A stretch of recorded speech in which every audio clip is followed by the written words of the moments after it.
l'écriture est un métier des cinq sens. C'est vrai qu'il faut lire, mais il faut se laisser traverser par les choses. Il faut traverser les choses aussi.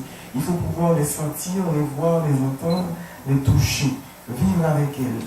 Et comme Ketli parlait tout à l'heure de l'imagination, de l'imaginaire de l'écrivain, et moi ça m'a toujours fait sourire, par exemple comme des jeunes écrivains, il y en a un en particulier auquel je pense, et là maintenant, qui m'a dit un jour, ah là je monte à Furcy, je vais prendre des notes pour mon prochain livre.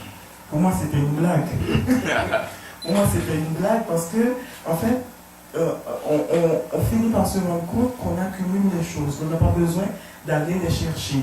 Par exemple, je rencontre Claude Bernard, il est là, on parle, on discute, il me parle de l'endroit qu'il a visité, etc. Et je le laisse m'emmener dans l'endroit. Et je n'ai pas besoin forcément de faire le déplacement pour pouvoir décrire l'endroit ou pour pouvoir choisir Claude Bernard pour être un de mes personnages de roman, sans pour autant lui donner le nom de Claude Bernard, mais parce que ce personnage-là, cette personne qu'il est, m'inspire quelque chose. Donc, comme devenir écrivain, il n'y a pas une réponse. Il n'y a pas une réponse à cela, parce que pour devenir écrivain, je pense qu'il y a une petite chose, il y a une petite étincelle qu'il faut prendre le temps d'allumer. Prendre le temps d'allumer, avoir envie de communiquer avec les autres et de chercher à maîtriser une forme de communication. Parce que c'est de la communication en écriture. C'est parler à soi, c'est parler aux autres, c'est pas éventuellement parler au monde. Pour trouver cette petite chose originale-là, cette petite chose qui est différente, qui fait que quelqu'un choisit votre livre et non un livre parmi les milliards qui existent déjà. Que l'expérience de chaque écrivain est unique. Ça, ce qui l'a amené à l'écriture, ce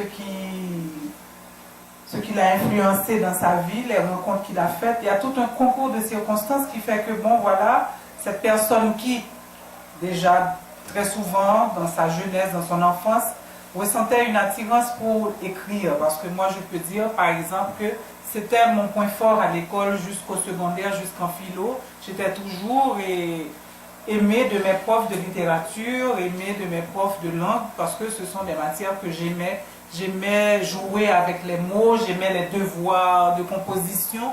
C'est une disposition naturelle aussi. Si on n'a pas cette disposition, eh bien, on ne peut pas devenir écrivain, ça, il n'y a pas de doute. Il y a aussi cette foi. Je pense que la foi est absolument nécessaire pour, et je pense que ceci vaut pour quelle que soit la forme de créativité que l'on veut exercer. Il faut y croire. Et Ketli Marx, l'heure hybride, c'est d'abord le titre.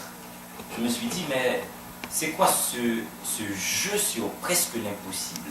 Comment trouver cette phrase? Comment trouver une heure hybride? Je voudrais que tu dises à ces jeunes qui te lisent déjà sûrement, mais qui vont te lire, où est-ce que tu as trouvé le titre, l'heure hybride? Oui, je pense que c'est mon roman qui a eu le plus de difficultés à trouver un titre. Parce qu'originalement, il ne s'appelait pas l'heure hybride.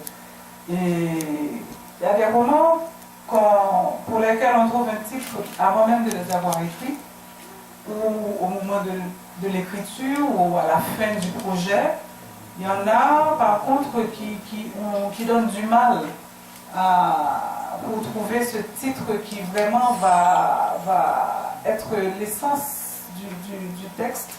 Parce que quand on rate aussi le titre d'un roman, je pense qu'on fait beaucoup de tort à ce roman. Parce que, heureusement ou malheureusement, le livre est quand même un objet, il est un produit à vendre, un produit commerciable.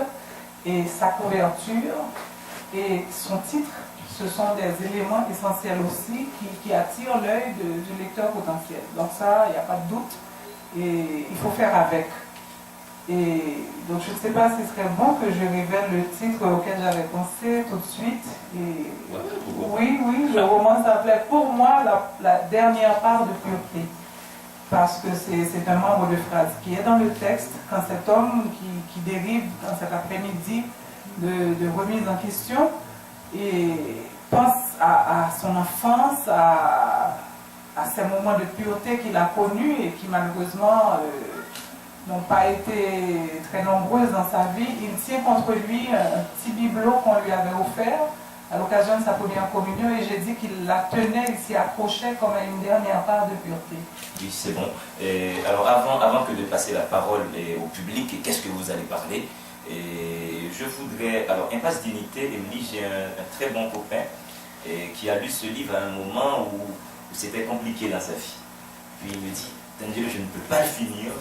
Je trouve qu'il y a trop de misère, qu'il y a trop de poussière. Et il me dit, donne-moi quelque chose à lire, du Paolo Coelho, je veux des rêves. Et puis, vraiment, il faut voir comment Impasse Dignité est rentré en lui. Ça l'a choqué de voir autant de misère décrite. Je voudrais te demander sur le coup, quel est ton rapport avec ton lectorat? Est-ce que tu gères ton écriture suivant la cagoule de l'horizon d'attente de tes lecteurs? Pas du tout. Je ne pense pas du tout au lecteur quand j'écris, et c'est le cas de la plupart des écrivains qui lisent aussi peut-être. Moi, je ne pense pas du tout au lecteur. D'ailleurs, ce ne serait pas bon pour le livre de penser au lecteur, à ce qu'il va dire, est-ce qu'il va aimer. De toute manière, pour répéter un lieu commun, on ne peut pas plaire à tout le monde.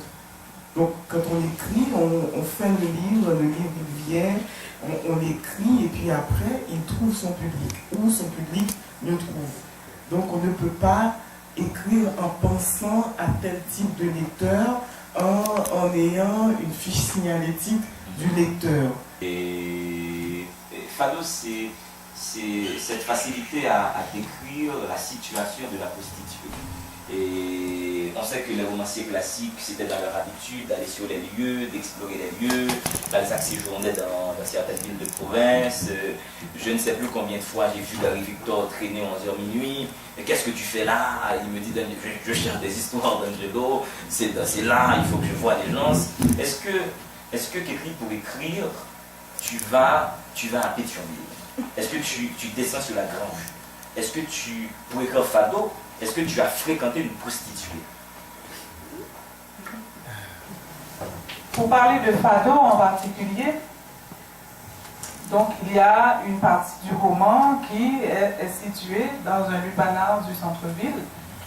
Et oui, j'ai connu le centre-ville. Enfant, j'ai fréquenté le centre-ville de Port-au-Prince en long et en large avec ma mère qui était commerçante et qui allait s'approvisionner en matières premières au bord de mer et au marché de la Croix des Beaux-Salles et au bicentenaire où se trouvait son petit shop, son atelier de couture et d'articles de souvenirs pour touristes. Il y avait des touristes à l'époque. Donc oui, je connais la rue des Francforts dont je parle, cette odeur de colle de cordonnier, c'était la rue des cordonniers, chez Colatrilla, tout le monde connaissait, chez Popo. Mais maintenant, prendre ce personnage d'un quartier résidentiel de Port-au-Prince ou de Pétionville et le placer là, eh bien, ça a été un tour de force. Et c'est là que l'imagination prend son pouvoir à bras le corps pour rendre cette réalité. Mais il y a toujours une petite histoire derrière chaque roman, il y a toujours une petite histoire derrière les histoires. Parce que pour Fado en particulier, ce personnage que j'appelle Bonnie, et qui est le tenancier du bordel, qui fait marcher les filles, qui contrôle tout dans ce bordel, eh bien c'est un personnage que je connais, que j'ai rencontré. Et que j'ai rencontré dans un environnement bourgeois, entre guillemets, chez une famille d'alliés. Et il est comme un marginal de la famille, qui lui est tenancier de bordel quelque part en ville.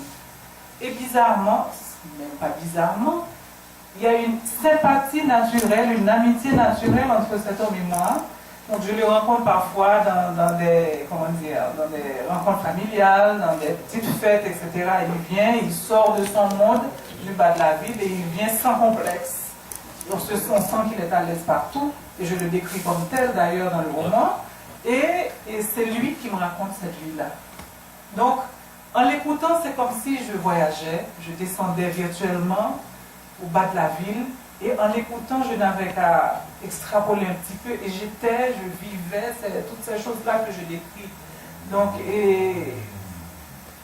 c'est ce pouvoir de l'imagination qui est extraordinaire et je trouve qu'on n'utilise pas suffisamment en général. C'est un potentiel qui est en nous tous, mais qu'on a peur d'aborder, on a peur de laisser prendre la place qu'elle devrait avoir en nous.